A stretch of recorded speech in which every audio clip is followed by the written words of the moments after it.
Sankranti season కలిసొచ్చిన హీరోలు ఉంటారు. కానీ సంక్రాంతి సీజన్లో ఒకే తేదీన విడుదలైన 3 సినిమాలు వరుసగా విజయం సాధించి హ్యాట్రిక్ కొట్టిన హీరో బహుశా తెలుగులో శర్వానంద్ ఒక్కడేనేమో.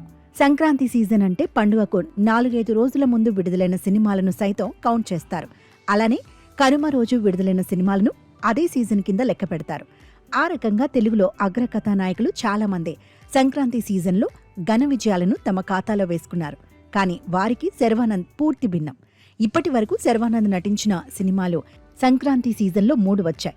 విశేషం ఏమంటే ఆ 3 కూడా జనవరి 14నే విడుదలయ్యాయి. అందులో మొదటిది ఎక్స్ప్రెస్ రాజా. ఈ సినిమా 2016లో విడుదలైంది. అదే సంవత్సరం ఆ సీజన్లో బాలకృష్ణ డిక్టేటర్, నాగార్జున సోగ్గాడే చిన్నినాయన, జూనియర్ ఎన్టీఆర్ నాన్నకు ప్రేమతో విడుదలయ్యాయి. వాటితో పాటే వచ్చిన శర్వానంద్ ఎక్స్ప్రెస్ రాజా గట్టి పోటీని తట్టుకొని నిలబడి విజయపథంలో సాగింది.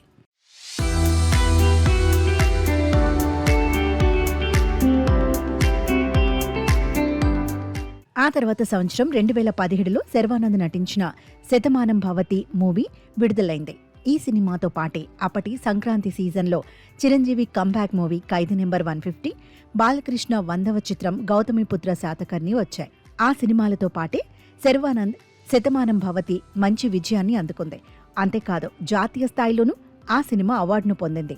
ఈ సంక్రాంతి సీజన్లో ఏకంగా 5 తెలుగు సినిమాలు విడుదలయ్యాయి. అందులో మొదటిగా ది రాజాసాబ్ వచ్చింది. ఆ వెనుకే చిరంజీవి, మనశంకర వరప్రసాద్ గారు రిలీజ్ అయింది.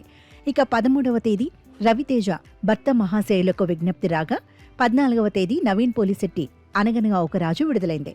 నిజానికి ఈ నెల 15న శర్వానంద్ నారీ నారీ నడుమ మురారి విడుదల కావాల్సిందే. కానీ నిర్మాత అనిల్ సుంగర ఈ సినిమాను ఒక రోజు ముందుకు తీసుకొచ్చారు.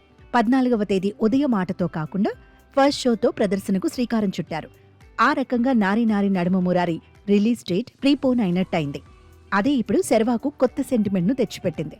ఈ సినిమాను చూసిన వారంతా ఏకగ్రీవంగా అద్భుతంగా ఉందంటూ తెగమెచ్చుకుంటున్నారు. నాన్ స్టాప్ కామెడీతో ఎక్కడా బోర్ అనేది కొట్టనీయకుండా దర్శకుడు సామజవరగమన ఫేమ్ రామ్ అబ్బరాజు దీన్ని తెరకెక్కించాడని ప్రశంసిస్తున్నారు. హీరోయిన్లుగా నటించిన సాక్షి వైద్య, సంయుక్త సైతం చాలా బాగా చేశారని అభినందిస్తున్నారు. ఇక సీనియర్ నటుడు నరేష్ అయితే ఈ సినిమా విజయానికి ప్రధాన భూమిక పోషించాడని ఆకాశానికి ఎత్తేస్తున్నారు. ఎంతో కాలంగా విజయం కోసం చకోర పక్షిలా ఎదురు చూస్తున్న నిర్మాత అనిల్ సుంకరకు నారీ నారీ నడుమ మురారితో మంచి విజయం లభించిందని ట్రేడ్ వర్గాలు చెబుతున్నాయి.